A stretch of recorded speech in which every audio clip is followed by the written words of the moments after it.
What role have you played to try and fit in before? Have you ever felt like you've had to try and pretend to be somebody that you weren't just to fit in? Like the real you maybe wasn't enough? I have been there.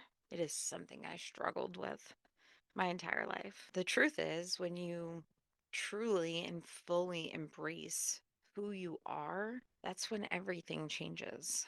At least that's what happened to me. And that's why I believe that authenticity is our greatest strength. I spent 21 years in the military. And by the time I came out, I had no idea who I was as a person anymore. Not one idea. My authentic self had been buried under expectations and routines and a version of me that I guess I thought I had to be. But crazy enough, these last few years creating content, I've been able to find my way back to myself and an even better version of me. But that's why today I want to talk about authenticity, not only in your real life, but also in content creation. Hello and welcome to Random Candace Thoughts. I'm Candace, your favorite Florida mom and overthinker. Today we are diving into one of my favorite topics, authenticity, in life and in business. Staying true to yourself is the secret sauce to success. Let's get into it. I joined the Air Force when I was 19. I went to college, had a struggling semester, and I dropped out. And after that, I moved in with my parents, got into some not so great stuff, and then decided to join the Air Force. And my mother would always say, thank God for the Air Force.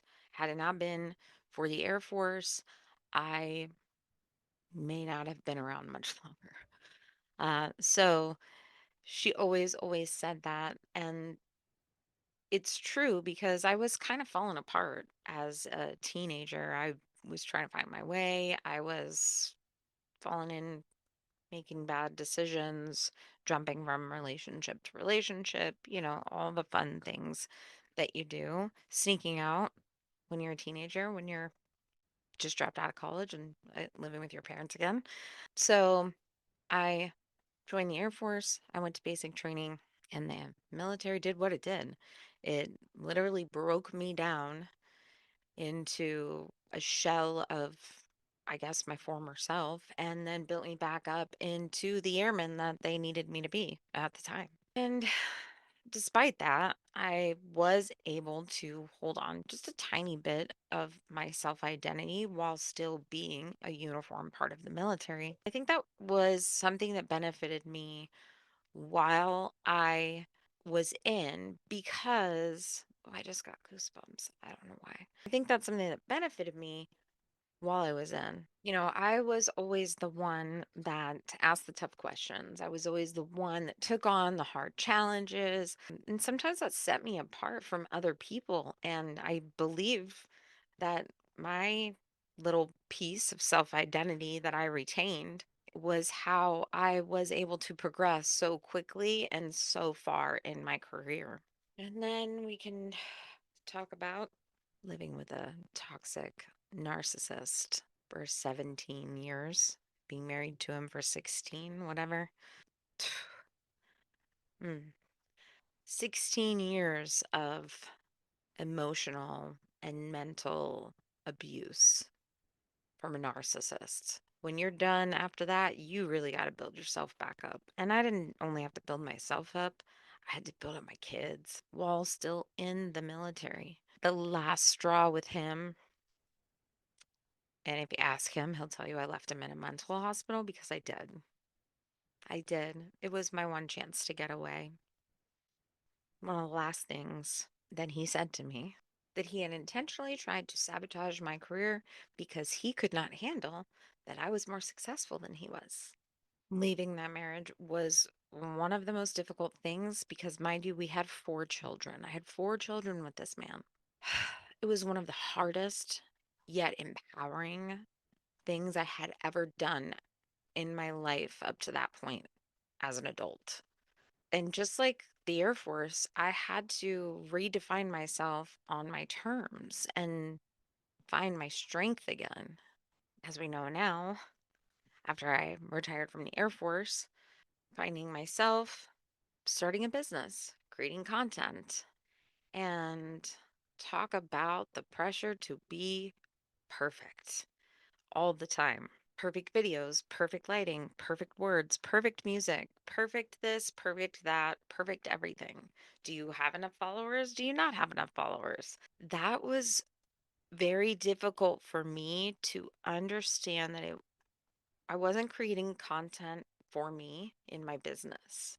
It was for my audience. It was for my followers. It was to help people. And I had to step back from that and realize that I didn't have to be perfect. Nobody wanted me to fit into a certain perfect little mold. I wasn't supposed to be. In fact, for almost the first full year of my journey, people told me I was being too unique.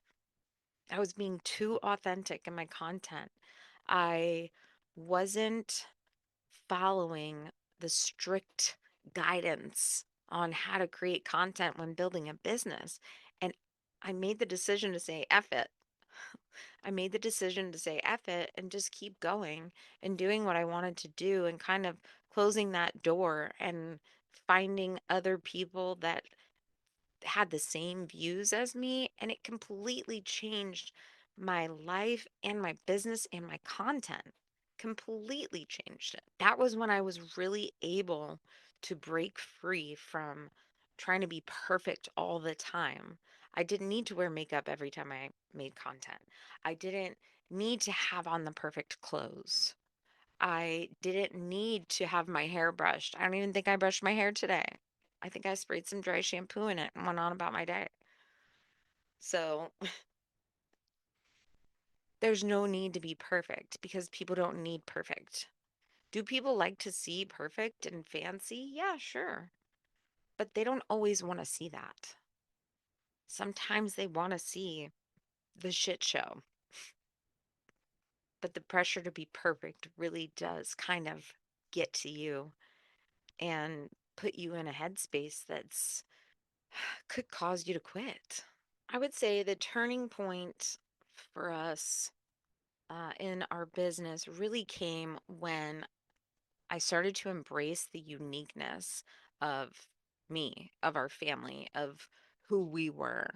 And I started to notice that people really craved that relatability and the realness in this just sea of curated, perfect content. One example, when I started my business, covers, putting covers on your Instagram page so that people could see what they were. It was a big deal. It was so time consuming. It was so time consuming. And I didn't want to do it.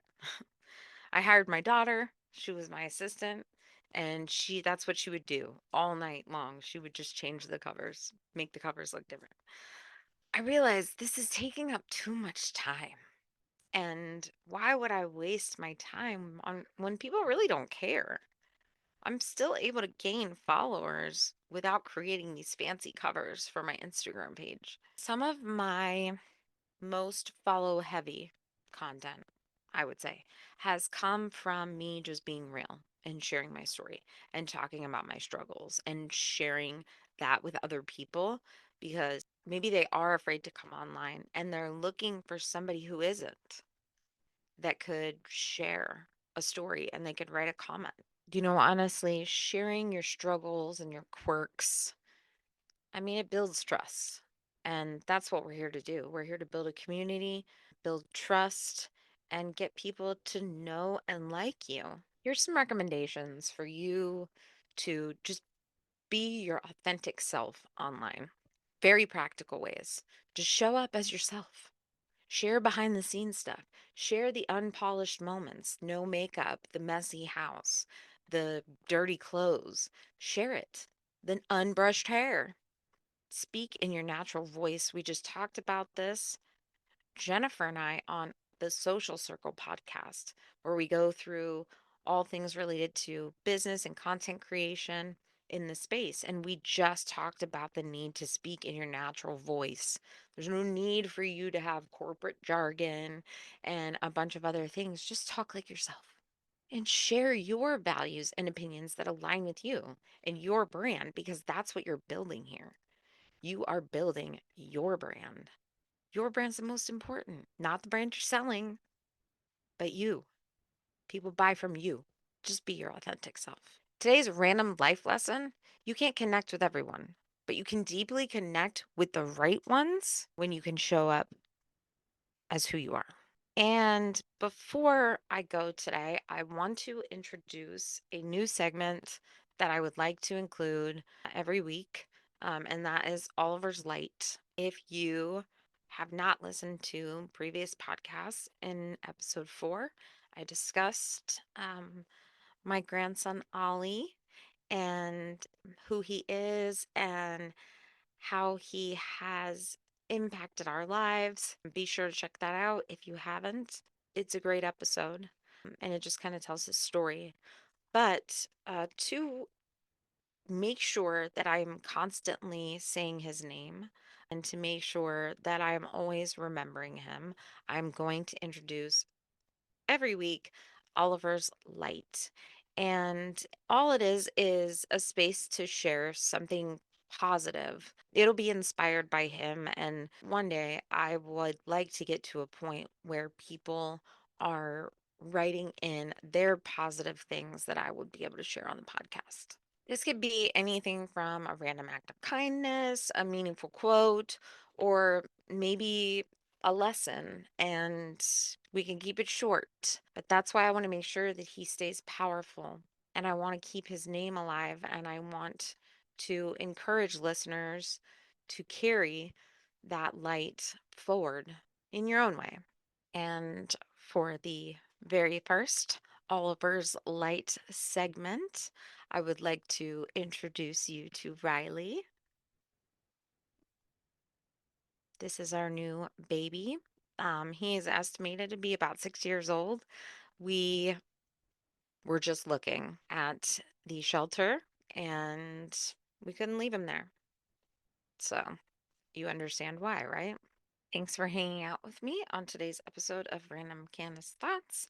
Remember, the world needs your unique voice, not a copy of someone else's. And don't forget that new episodes drop every single week. So make sure you hit that subscribe button. Keep it real, and I'll catch you next week.